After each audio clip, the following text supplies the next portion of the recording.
Hey guys, welcome to our channel. So in this video I'm gonna tell you how to sign out your Twitter account from all devices. Simply open the Twitter app.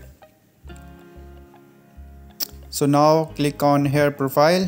Now click on settings and privacy. Now here you need to click on your account and now go to account information, and here you can see the logout option. So this is the first method you can log out from Twitter account. So now we are going to check the other method. So simply what you need to do, just you can see the option security and account access. Simply click here.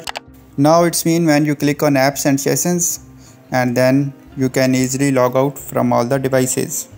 Now simply click on log out of all other sessions. You will be log out from all devices.